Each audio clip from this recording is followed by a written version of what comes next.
And the moment you told you and just so you'll be also bomb pie. It was so to bomb pie.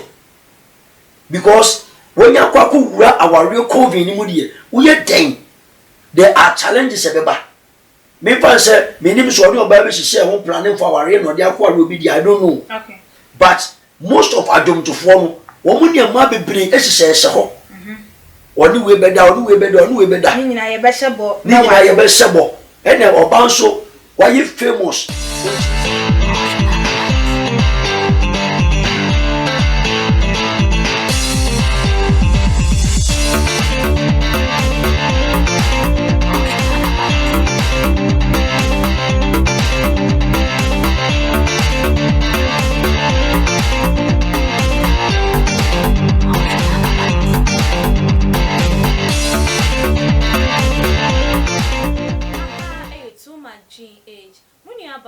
For a quick capane and so many more Eddie as Shakano or Hala Jumedie and a Moniguso motion. I'm going to say Jimmy just said and some no dear a coachy, a cobra, my any action is rare, any abasai, de baba to have a pincing a moon. Now wants to sweat me at your wife being a fire a year and see me. Now for enjoy being a near bearman to me a branty, Joe Mettle, what then a warrior she shares so a marity a year ran home for year a one from Memono any after 4 more fra year can yes and no cranina, Ed woman send to Janelso so a year memen da a chair more and a warriano a bar such as a bay crabesha just a adophonum busia 49 no one casana to 4 a coco piemo. Now a warriano coco see and Simbia ababeto a chedi a busia for a saweni and says a car editor and me cham home a bar with the munchimo every babasum.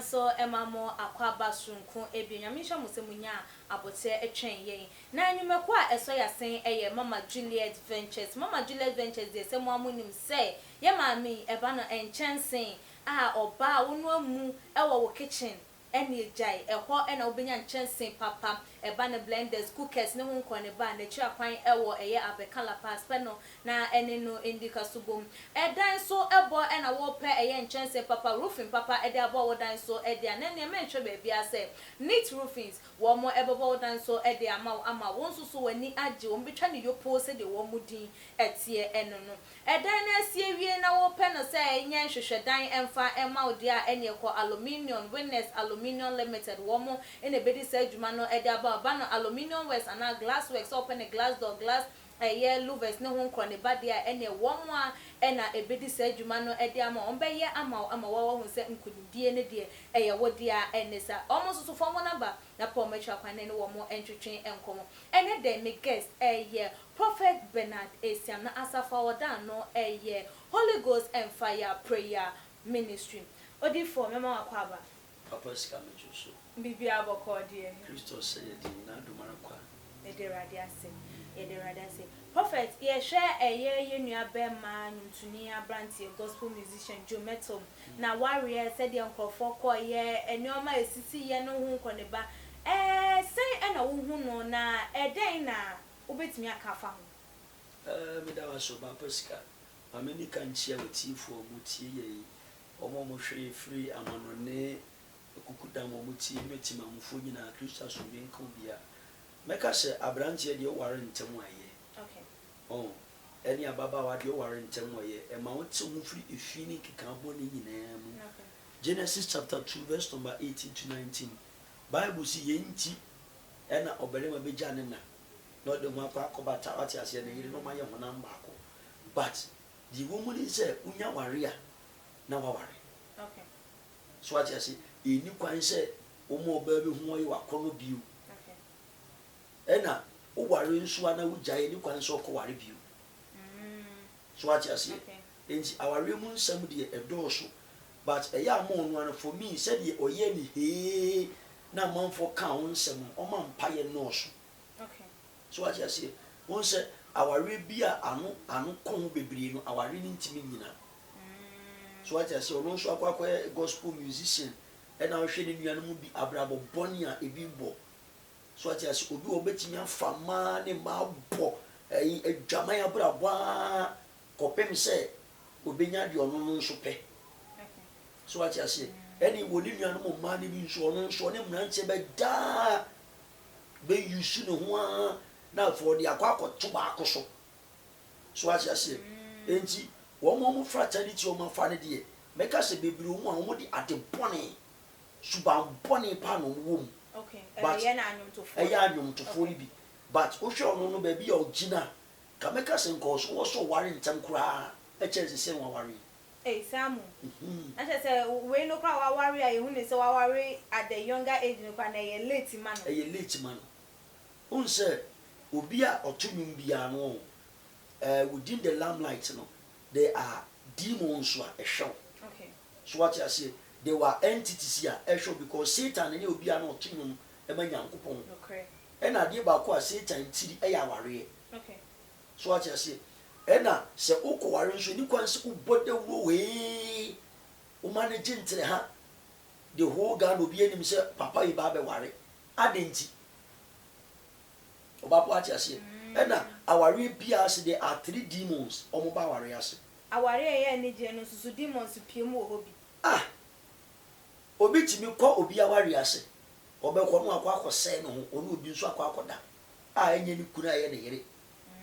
so what you say the spirit of fornication, the spirit of lust, and the spirit of drinking, these 3 demons our real kwase okay entu ye kristonia busa nso obi timi ko obi awariase na obi etimi size obi ana onenya contact keke aware na sia ombetima kope baby no mo ho ada omo dewie no mo ho omo nya tete omo so obi happen baby afa so what you say but unse ene na manfo ne nke o se edikanfo no mo ware ye no anyomtufo bebre mo ware secretly okay what you say secret word bi mo apani pa kakra bi omo ba omo nti no mo mfo mo futu opani pa kakra bi nanka mo atena se nanka kakra bi mo ka o mo se my refreshment kakra bi mo sore so e ya ware so what you say enye he e be ye na demon baifo kura wada kura ni nyane sa demon no nti deda ye na twen eye demon ne ba na se den unse se be ma ni oba ko ware a ahunboni omo be ma na chi ni oba na cho mo sore okay and most of anum to for mo mpem bible okay onum tu ni bi frame ka chen so no de otudu ma obo mpai na me so em se wa adwene kakra o tudu me ntu fin se obo mpai bible se mo mpai da ya mre wan ka se tudu mo da o mre ho enti the moment ya wo tudu mo entre se oyo bi e wo so obo mpai e wo se utu mu so obo mpai because when you kwa ko wura aware covid ni mu de wo ye den there are challenges ebeba me fan say me nim so oni oba be hihye ho planning for aware no de akwa obi di I don't know okay but most of adomtofo no wo mu ne ma bebre ehihye ho oni we beda ni nyina ye be hyebo ene oba nso why famous ochi sa do wan beto no so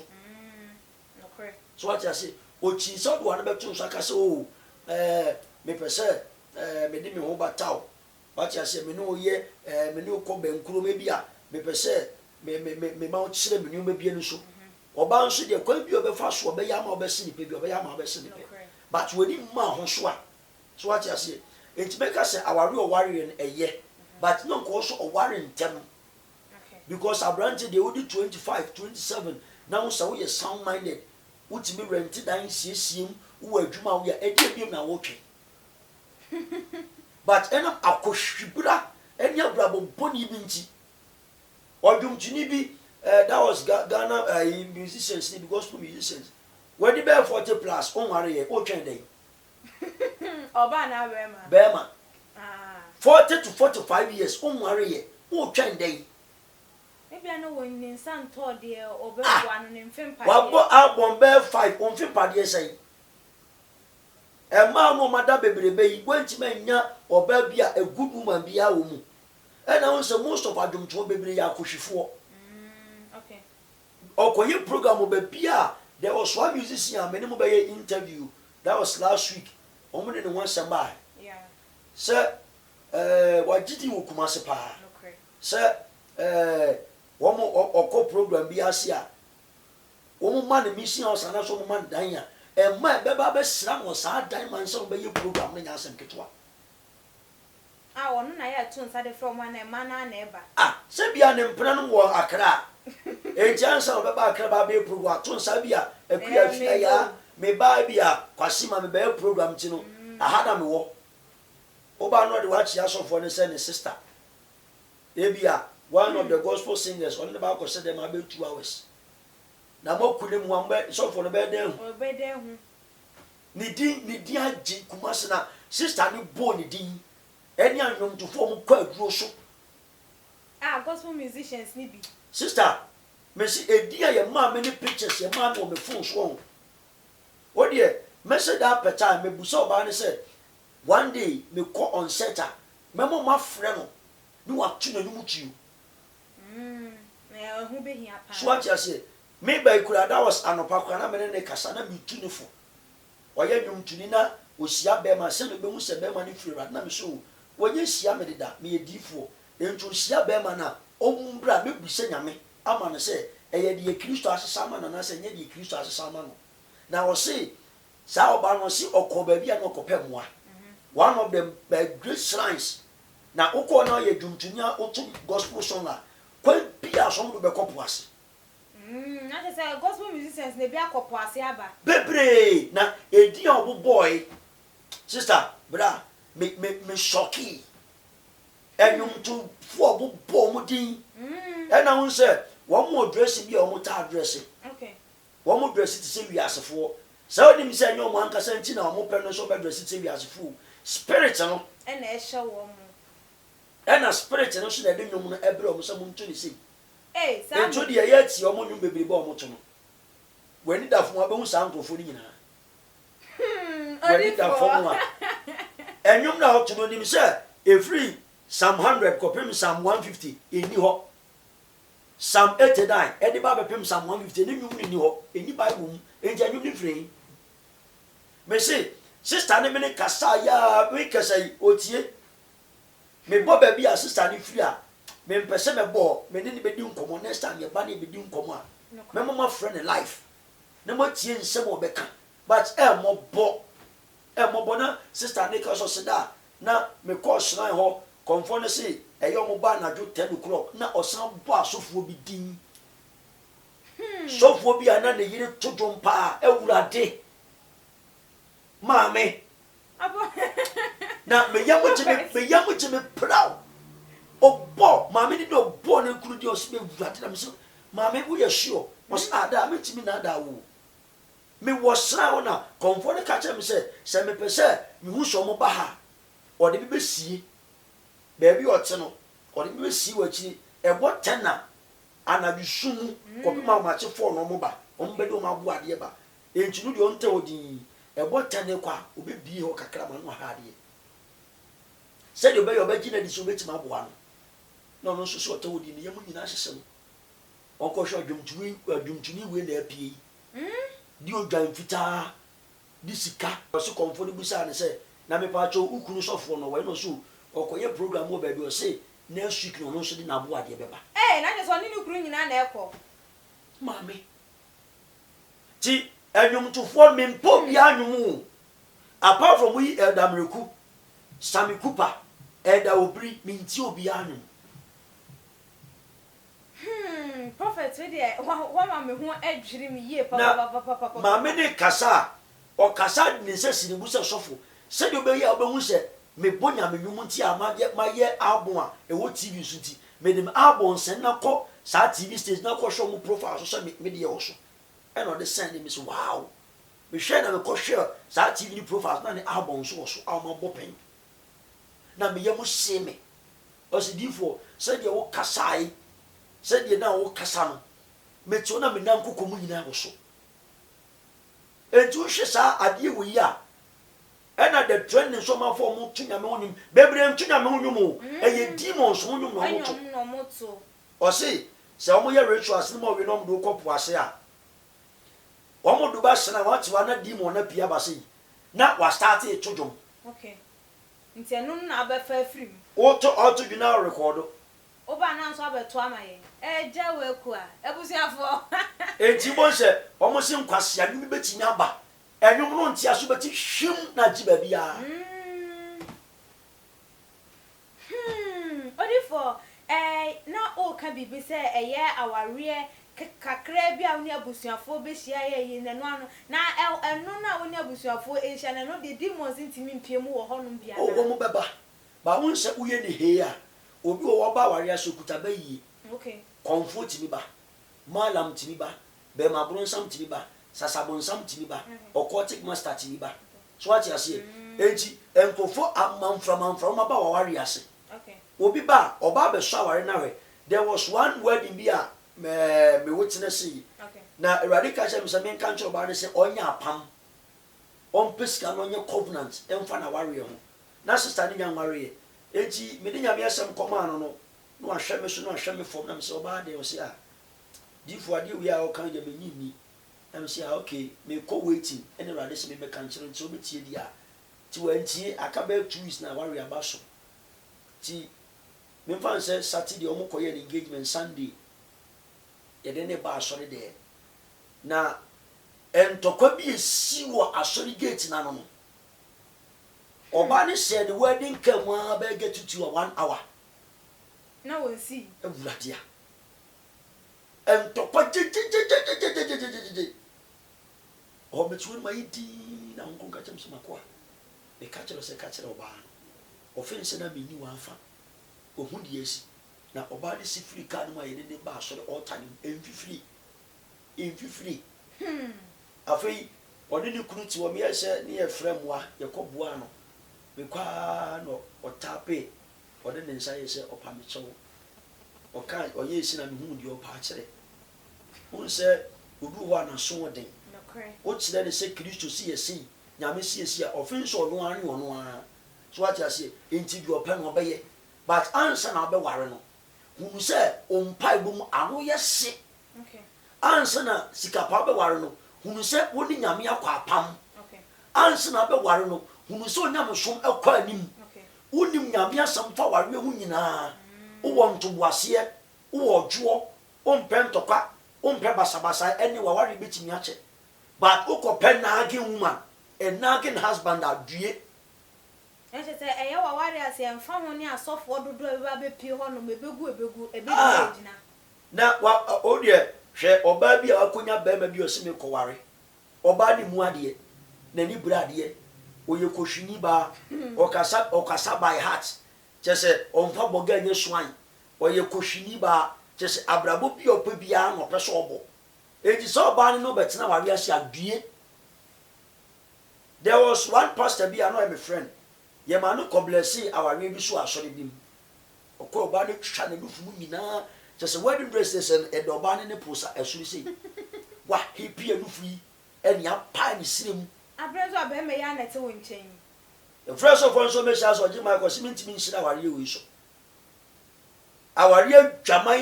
adwamanya dukuru mu hwe ema omudi be ma na chi hwe be mema omudi oba na chi hwe ma bra bo omudi nam mi be shira we so na kogu a makwa akoye bo tina sha mi ma begu aware no me nye o nko fresh of na so for the pee so for ben ebe ye so for ben o de na man be ebe ye word na hwe the kind of idea bi o mo person o mo yansam ma ware photo shoot ni ho ko ne ba timi bo ade ya na ne pant se no ase na iti bi etwa enti bu sa ho se tetefo wording no se na na etie e no ba bia o ba mi ensa no ogu ve oye bon 2 bon 1 bon 3 no ogu ve bebre na nti ase o enti ama no me bema wa wo ba kwa wo mienu wa konyo ba fufu nti no wa kwa kogu ve wa na kire wo sa ave go no so ya asem eh oba awurade odi for enyo bia ne o se egu ni ve o wa mu ne yengo mu ve na wa mu ne ni ba ya ma wo oba bi wo a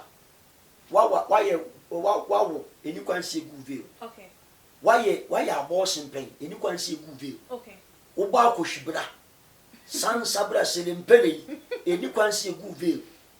sika po ati ase enti onimnya wodi ahopepere unua bi egu veil ntu peso nsu gu veil a onim se wankasa wo yi akwala atote afim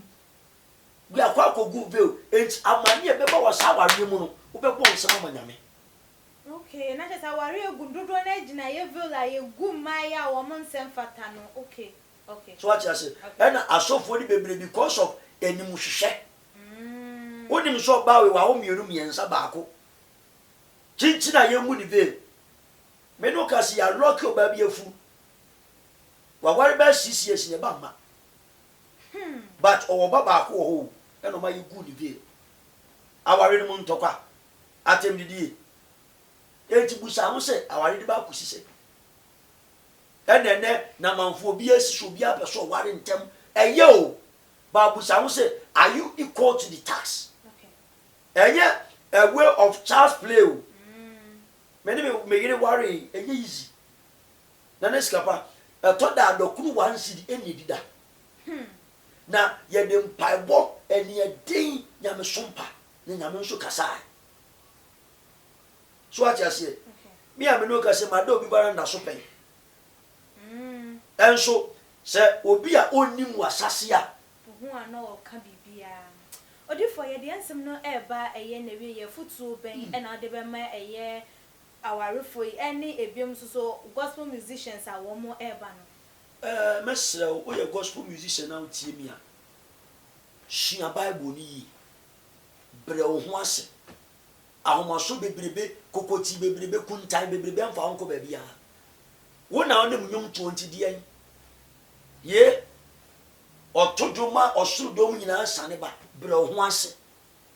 gaga ne kokoti ne chese se de omo yi omo ho no emfa nkosi ba bia unua bi eduani wo ma diwani mu kan hwe o forefathers abrabo omo boy na won su tutu ana mo nsisi omo dem ne ensi yi hwe comfort anomo hwe mama estamo womo todu mo ma ho siesie we no ma ho siesie tie wo yo ba todu mo sire mu nyina de gu wo dufu mu nyina de gu ye koka woni ye twema nso won so apese o ware entem pe oba ne ho dwo otinya me soma se ni mpaibo a owosu ene ban abrantie mesrew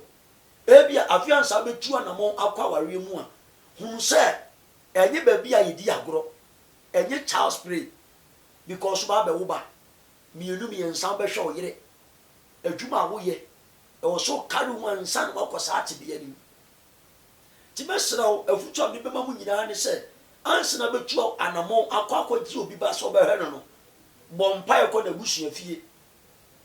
oba na chi be ma na chi because oba ne be ma na wo sa oba no a wo ko ware no abusua nim sa na abusua nim tie edie na abusua ne pe edie na abusua ne chiri ansana udu ti akwa akoshim enye ba bi edi agoro ti abrantie ababa wa basiwa me ma me papa obi awawe agija sikapa obi be fa oba bi free Ghana ekwa America wo ho obe fa ne call ya na odi ne corporate bia bi no omman position oba ne jani ya oba oni be ma wo ma bi ensa no odu America no ko ware obe ma fufuro no na wo baako ene we jani ide ni kunasi ho so sa suba we ni tibia we se ye di diwa enye so ati ase ti mesrew so mafutuom o fa tukotodum ebe bua nkwa na nyina manu ato prophet phone number to Jamaye me number be tima reach mo suni ebi ade make kan uba betu anamo opese di bua e wo mpaibom ebi a ohaw ne amane bi akyere so asetene mu koda na ne dadwene bi ama unhu ne ye wo ye wo de boso a na awai wo chichira na ade na sane ubetima frem mo number we so prophet Bernard Asiam 0249 631876 0249631876 anase 0203851633 0203851633 enumere tina kronkron abrabom na Kristo be srama manu ato baba yo abusiafo aha ena yede yenkomo twetwe no ebekọ akosie wonso so adwintreben ena wo fa eyenkomo a yetwetwe yeyi ho Fabra ebebe Tr0ubIe your comment section ebi mo like videos na share all the social media platform bit me follow yen we IG page @Tr0ubIe _ midin ede ekya sikapa dasene ebesane share makram fatkum chacha on se me catch was say bomoden na hwe too much gh on se me kan ye nyene bone pa na kase epe wo wiase ya asonde nti na adam wo hu nyame ye no nyam no wo hu ne ma bi a wo hwehwehwehwe e wo other place ne ade kat won na bomoden na be hwe too much gh be hwe na subscribe bomoden o be hwe pe na wa ye subscribe o subscribe subscribe na subscribe na o subscribe a na wo benya ne ma pe a wo pe ne ma papa a wo pe ahwe